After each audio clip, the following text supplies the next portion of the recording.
வெளியூர் பயணமா? ரிசர்வேஷன் கிடைக்கலையா? படிக்கட்டு ஏறி இறங்க ரொம்ப சிரமமா இருக்கா? டிராப் டாக்ஸி புக் பண்ணுங்க. ஒரு வழி கட்டணம் மட்டுமே. டிராப் டாக்ஸி, எங்கும் எப்போதும். மாண்புமிகு பேரவை மாற்றுத் தலைவர் அவர்களுக்கு என்னுடைய நன்றியை தெரிவித்து, தாய் தமிழை வணங்கி இந்த வாய்ப்பை நல்கிய எங்களுடைய இனமான தலைவர், தமிழ்நாட்டுடைய ஈடு இணையற்ற முதலமைச்சர் மாண்புமிகு தளபதி அவர்களையும் வணங்கி, இந்த விவாதம் தேர்தலில் சீர்திருத்தம் என்ற அடிப்படையில் மாண்புமிகு உறுப்பினர்கள் மிக தெளிவாக, திட்டமாக அவரவர்கள் கொள்கைக்கு ஏற்றவாறு இந்த அவையிலே எப்படியெல்லாம் இன்றைக்கு தேர்தல் ஆணையம் ஆளுங்கட்சியினுடைய கைப்பாவையாக மாற்றப்பட்டிருக்கிறது என்பதை தோலுத்து காட்டுகிற வகையிலே தான் இந்த விவாதம் நடைபெற்றுக் கொண்டிருக்கிறது. நேர்மை ஒன்றுதான் ஒவ்வொரு ஜனநாயகத்தினுடைய புனிதமான கொள்கையாகும். ஆட்சியில் நேர்மை இருக்க வேண்டும், நீதி பரிபாலனத்திலே நேர்மை இருக்க வேண்டும், எல்லாவற்றுக்கும் மேலாக தேர்தல் நடத்துவதிலே நேர்மை இருக்க வேண்டும். இந்த அடிப்படையிலே தான் தொடர்ந்து நாம் சுதந்திர இந்தியாவிலே இந்திய தேர்தல் ஆணையத்தை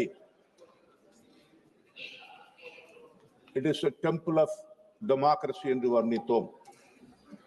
ஜனநாயகத்தின் கோவில் என்று சொல்லப்பட்ட இந்த இந்திய தேர்தல் ஆணையம் அதனுடைய புனிதத்தன்மையே நேர்மை ஒன்றுதான். ஆனால் இந்த நேர்மை குறையும் பொழுது, மங்கும் பொழுது, மாறும் பொழுது ஜனநாயகத்தினுடைய அஸ்திவாரமே ஆட்டம் காணுகிற நிலைதான். இந்திய திருநாடு அந்த அஸ்திவாரம் ஆட்டம் காணுகிற நிலையிலே தான் இன்றைக்கு இருந்து கொண்டிருக்கிறது. சார், இந்த தடுமாற்றத்திற்கு காரணம் 10 ஆண்டு காலமாக நடைபெறுகிற இந்த ஆட்சியும் மாண்புமிகு பிரதமர் மோடி அவர்களும் அவர்களுடைய சித்தாந்தமும் மதவாத கொள்கைகளும் தான். திட்டமிட்டு இந்த அரசு இந்திய தேர்தல் ஆணையத்தை தங்களுடைய ஆளுங்கட்சியினுடைய கைப்பாவையாக மாற்றி வருகிறது. உதாரணத்திற்கு சொல்ல வேண்டும் என்று சொன்னால், திரும்ப திரும்ப நாம் அதையே இந்த அவையிலே சொல்லி இருக்கிறோம். தேர்தல் ஆணையரும் தலைமை தேர்தல் ஆணையரையும் தேர்ந்தெடுக்கக்கூடிய குழு இவ்வளவு காலம் ஜனநாயகத்தினுடைய கோவில் எப்படி தேர்தல் ஆணையமோ அதை போல the temple of justice என்று சொல்லக்கூடிய நீதியின் கோயில் உச்ச நீதிமன்றத்தினுடைய தலைமை நீதிபதி அதிலே அங்கம் வகித்து தேர்தல் ஆணையரும் தலைமை தேர்தல் ஆணையரும் தேர்ந்தெடுக்கிற அந்த கமிட்டி மார்ச் 2003 உச்ச நீதிமன்றத்திலே தீர்ப்பு வழங்கப்பட்டது. இந்த அரசு எங்கே நேர்மை நிலைநாட்டப்பட்டு விடுமோ, எங்கே தங்களுடைய அஜெண்டா பறிபோய் விடுமோ என்ற காரணத்தினால டிசம்பரில் ஒரு சட்ட முன்வடிவை கொண்டு வந்து, how audacity it is, the Chief Justice of the Supreme Court have been removed from the panel. Now who are all in the panel in the selection of Chief Election Commissioner? One is the Prime Minister, second is the LOP, and third is a cabinet minister nominated by the Prime Minister. Is it not an anarchy? If this country is going towards a dictatorship, is this the reform? Is this the reform which we are discussing? இது சீர்திருத்தம் அல்ல. தங்களுடைய கட்டுப்பாட்டுகளை தன்னாட்சி பெற்றிருக்கிற அமைப்புகளை இன்றைக்கு கையகப்படுத்துவதற்காக நடந்திருக்கிற முயற்சி, an onslaught on the constitution of this country. இது மட்டுமல்ல, this is not an isolated incident. இன்றைக்கு இன்னொரு உதாரணமும் சொல்லலாம். நடந்து முடிந்த நாடாளுமன்ற தேர்தலில் சில வாரங்களுக்கு முன்பாக தேர்தல் ஆணையர் ராஜினாமா செய்கிறார் காரணமின்றி. நிறைய காரணங்கள் சொல்லப்பட்டன, அது மூடி மறைக்கப்பட்டிருக்கிறது. நாங்கள் அறிந்திருக்கிற காரணம், திரு அருண் கோயல் அவர்கள் ஆட்சியாளர்களுக்கு ஒத்துப்போகவில்லை என்ற ஒரே காரணத்திற்காக அவர் ராஜினாமா செய்யப்பட்டார்.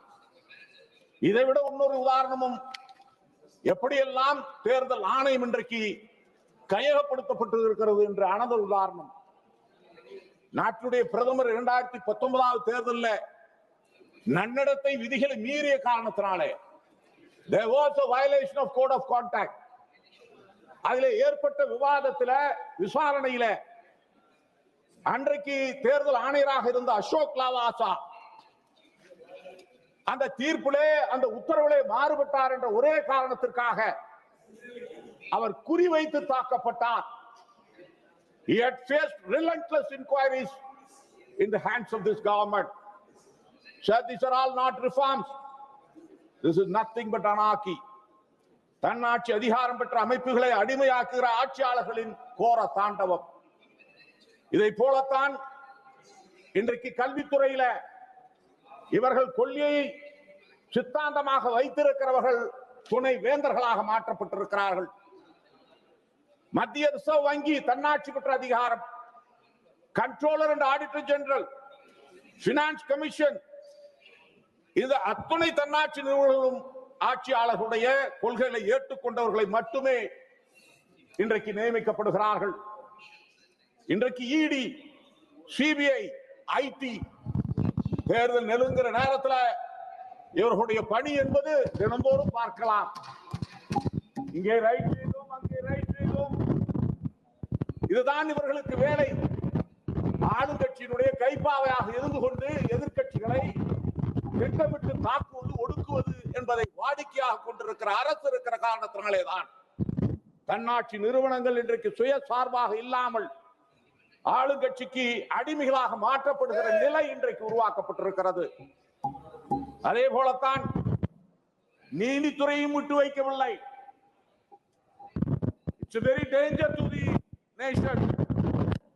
There are judges who adore a particular principles of a religion. An example in Madurai High Court recently, the judgment was completely religious, against Constitution, defending the ruling party, biased, discriminatory. Sir, kindly conclude. And you could see a press report that there was a judge in one of the High Court who Sir, claimed to be Sir, come to the the subject. champion of Sanathanam. Please come to the topic. Please come to the I don't topic. yield. Please come to the topic. Sir, these are all the attempts which I'd like to point out, that the independent institutions, they are trying to subvert the executive. அதை போலத்தான் CCTV 45 நாட்களிலே அழிக்கப்பட வேண்டும் என்று சொன்னது என்ன? இது நியாயமா? ஆதாரங்களை அழிக்கிற முயற்சி அல்லவா?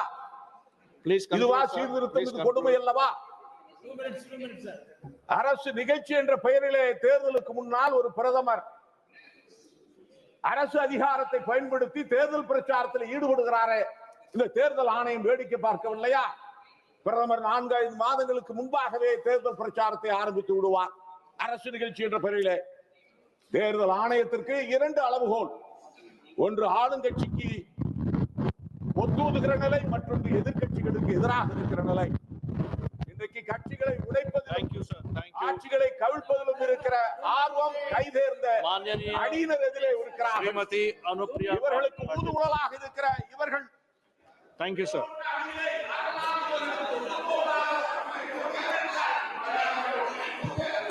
Sir, 1 second. 1 second, sir. 1 second. Kindly listen to me, sir. Sir, we had 10 minutes. Sir, I was given 10 minutes. Sir, Can you have already your completed. honorable speaker can give me 1 more minute? I will give. I'll conclude. Okay, sir, you have Because the SIR, which is very you have important, another 30 seconds. Please conclude. SIR, which is very important, Please conclude. the SIR itself is unconstitutional and illegal. The Election Commission has no power. Because it is a statutory power, the intensive roll revision can be announced only by the parliament and none other. The executive order cannot override the statutory order. That itself is illegal and unconstitutional. What is happening? 30 நாட்களில் 6,36,00,000 வாக்காளர்களை புதுப்பிக்க வேண்டும். 2024 நாம் எல்லாம் நாடாளுமன்ற உறுப்பினர்களாக வந்தோம். அது தவறா? அவர்கள் எல்லாம் வாக்காளர்கள் இல்லையா? என்ன காரணத்திற்காக இந்த ரிவிஷன் என்பதை தெரிவிக்காமலே இன்றைக்கு ஆளுங்கட்சிக்கு ஆதரவாக தேர்தலுக்கு 1 மாதத்துக்கு முன்பாக நடக்கிறது என்று சொன்னால் இது அனாக்கி.